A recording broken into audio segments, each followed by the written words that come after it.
Hi guys, so this is part 2 of this week's stuff, and I know a lot of you, like I would struggle with this if I didn't have some guidance. So this is pages 20 through 23 on the tutorial on Edmentum. That's what I'm talking about. And so when I'm talking about pages, I'm talking about, again, 20 and all the way to 23. Okay, so this activity right here, this is what I'm helping you out with.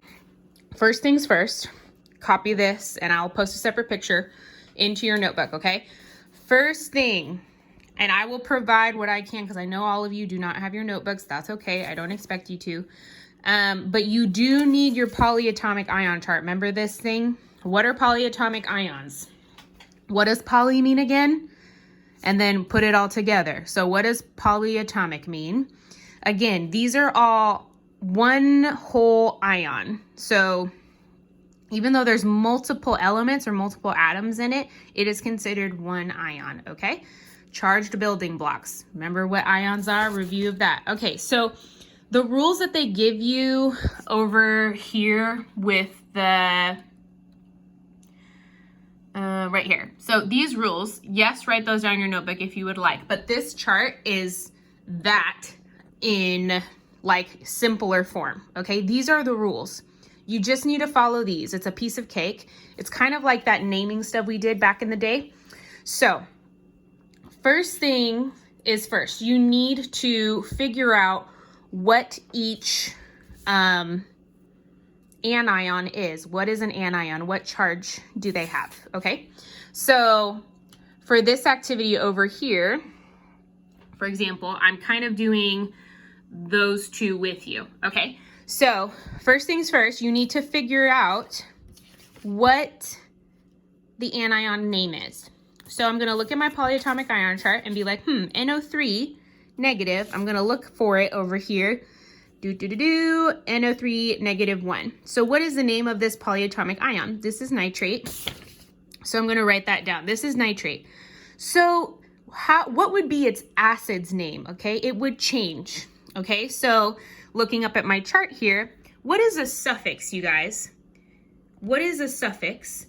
Remember what prefixes are? Suffixes are the opposite. So suffixes are at the end of a word. So what suffix is at the end of nitrate? It ends in ate, 8. So I'm gonna look at my suffixes and be like, oh, 8. So what do I need to add to the end of the acid name? It ends in ic, and then you're gonna add the word acid, okay? That's what I mean by the plus acid. So right here, I'm gonna change the 8 to ic, and then add the word acid. Capiche? So let's do this next one together.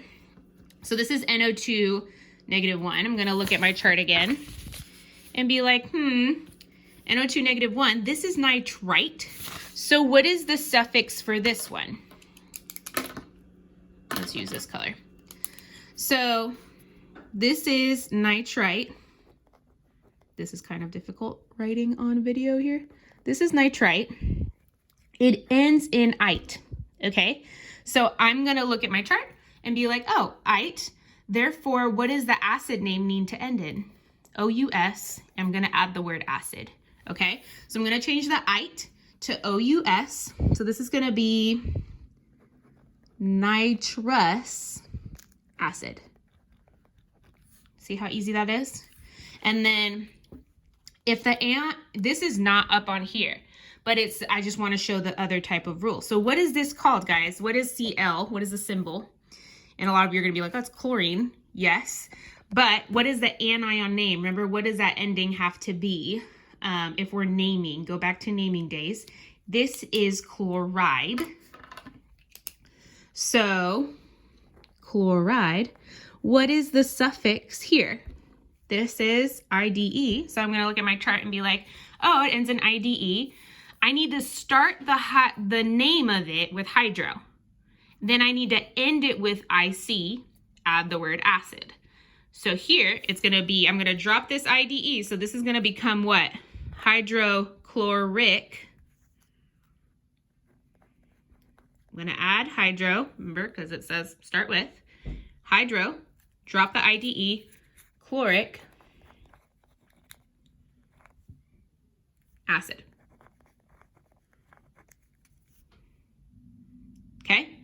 So it's really as simple as that, guys. But I'm gonna show you one more thing. Okay? What if I wanted to go backwards? What if I'm given hydrochloric acid and I need to write the formula? What is the chemical formula again? Give me an example. Okay, so what if I want to go backwards? So this, figure out your prefixes, suffixes, okay? So here I have hydro, I have ic, and then I have the word acid. Which of these three rules over here does that match up with? So I'm on this side now. Starts with hydro, ends with ic, has the word acid, and I want to go back to, I kind of want to go backwards in a sense. So I know that the anion suffix is going to be "ide." Okay. So with that, and it's kind of like this example over here, what anion, is this a polyatomic ion? Probably not, because it's not multiple. Is this multiple atoms? No, it's just chlorine. This is multiple atoms. So that's not a polyatomic ion. Okay. So therefore, if it is hydrochloric acid, I'm probably talking about chlorine. Okay. So this is chlorine. What is the charge for chlorine? And guys, you have periodic tables on Edmentum, okay, if you don't have this. So what is the charge of chlorine? It's -1. So I'm just going to write, you can write -1, but usually it's just denoted like that. And then guys, what does hydro sound like? What element? And remember writing formulas? So if I have a +1 and a -1, do those cancel out? Yes, they do. So I don't need a crisscross. So when I write it all together, it just looks like that. Piece of cake. Okay, so that's if you have to go backwards, which is probably as hard as it gets. Okay, and I just wanted to show you one more thing of a review of how to write formulas, just like we kind of did right here. So what is the formula of barium hydroxide? First of all, what's the chemical symbol for barium? So you're going to look at your periodic table, look for barium. It's actually on this side. So what is the chemical symbol? Ba. So I'm going to write Ba. And remember, we're talking about ions here, so there are charges involved when we write the formulas. So barium is what charge? +2. So I'm going to write down +2. Okay. Hydroxide, is that on the periodic table? There's not an element named hydroxide. So what probably are we talking about here? We're talking about the polyatomic ions. Okay, so I'm going to look up here and I'm going to look for a hydroxide, the hydroxide ion,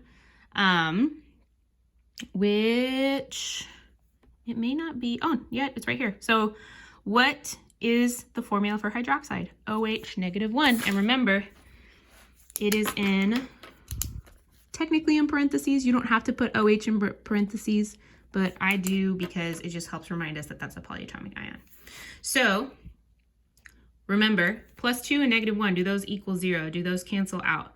No, then what do we need to do? This 2 is going to come outside of the parentheses here, and this 1 is going to come right here as a subscript. What's a subscript again? So Ba, and technically this would be 1, and then this would be OH2. But again, we don't really technically need to write that one, so it would just be BaOH2. Okay, so that was just a review on how we do that whole crisscross method with writing the chemical formulas with polyatomic ions. Okay guys, so I hope that was helpful for you. If you still need help, please tell me what tutorial slides. I just showed you how to do that. What tutorial slides are you talking about so I can help you better? Don't just say I need help on everything, because that's not true. You need to be able to read and understand, take notes, and then answer the questions. But if you're specifically like, I didn't understand these rules, could you like go over that? I would love to, but you need to give me more specifics on what you need help with. Sound good? Keep working, guys. Remember, this is technically due tomorrow. You can still work on it this weekend and stuff, guys, but we will keep moving on. I'm not going to keep revisiting on it just because you hopped on late. Okay. So, make sure you're keeping up with this, guys. This is graded. I'm proud of you. Have a great day.